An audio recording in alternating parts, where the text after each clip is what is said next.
All right, well, we are going to unpack that historic Supreme Court case. I have with us Elon poll director and political analyst Dr. Jason Husser. Jason, it was so interesting to see the president sitting in that public viewing gallery watching these justices, three of whom he appointed, debate this issue. Explain why you think the president wanted to be there in person. This has never happened before in American history. It is one of those situations that some people point to as worrisome in the sense that it questions whether our checks and balances are working as they should. Some consider it sort of like crossing the Rubicon. But another position is that this has been a central goal of the Trump administration, both in this term as well as the prior term, to try to deal with immigration, and the president signaling the importance. Could also be the case that the president wanted to get a view of his Solicitor General, who's potentially going to be a Supreme Court nominee if there's an opening in this term. That's yet to be seen, but the president has spoken very highly of the Solicitor General. What's also interesting about this is that the country is very divided upon it. We first did a national poll as soon as this executive order came out. And what we found was that Americans support or oppose birthright citizenship depending upon the context and circumstance. Specifically, we did not find a majority of Americans supporting birthright citizenship continuing when it came to children born of undocumented parents. But when it came to children born of legal permanent residents, we found overwhelming support to continue it, and then slightly positive support for continuing birthright citizenship when it came to people who were here legally on visas. Yeah, we can pull up that poll so our viewers at home can see the numbers you just mentioned. If the Supreme Court were to decide that there is something unconstitutional about birthright citizenship, what would happen or need to be done in terms of an amendment to the Constitution? Much of the discussion seems to center around the question of subject to the jurisdiction thereof. So it's more about interpretation of both the 14th Amendment as well as the 1952 Immigration Act.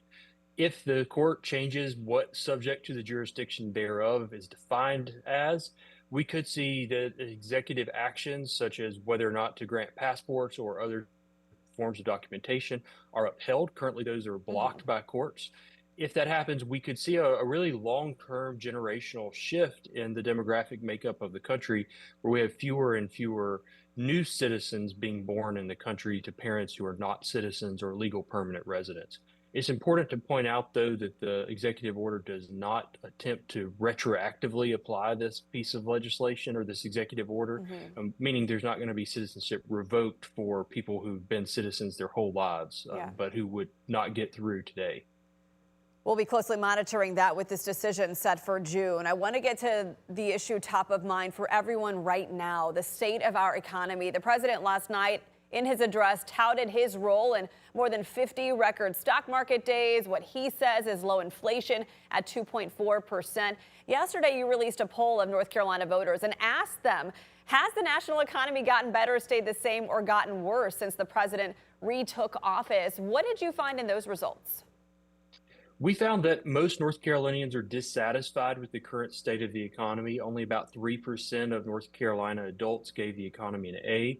Far more people gave the economy in the country a D or an F than they did an A or a B. We also found that most North Carolinians did not perceive the economy as having improved since President Trump took office.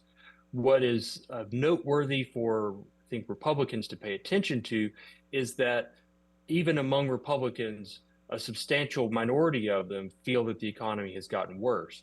That can mean those folks may not be quite as motivated to vote in the midterm elections. It doesn't necessarily mean they're going to go vote for Democrats, but it does mean that Republican enthusiasm might be a bit lower because they voted for President Trump over Kamala Harris, in part because they believed that he was going to improve the economy. Let's look at gas prices, a big fixture of the economy, nearing $4 a gallon in North Carolina, with some analysts projecting it'll be $7 if barrels go above 200. How influential are things like gas prices on a president's legacy and overall approval ratings, do you think? This is not our first time as a country to deal with a shock in gas prices. And so political scientists have been studying the impact of gas prices on presidential approval for a long time now. Historically, there was a bigger relationship, a stronger correlation between gas prices and how popular a president would be. That has largely shifted as people have become hardened in their political lanes. But nonetheless, there is still some evidence that gas prices can move the needle a bit on presidential approval, but not as much as, say, the broader job market or how the economy as a whole is doing. Where gas prices could really shape the election is if they stay high for a long time. If it's a short-term bump that only lasts another couple of months, then we won't necessarily see an economic contraction. But if gas prices are high so long to such an extent that we see like real changes in prices of goods and real changes in prices of business services, then we could see an economic fallout that's going to be really hard for Republicans in November. Oh, yeah, we will have to see what happens come those midterms. We will be checking with you a bunch, I'm sure, over these next few months. Jason, thanks so much for your time and analysis. Thank you.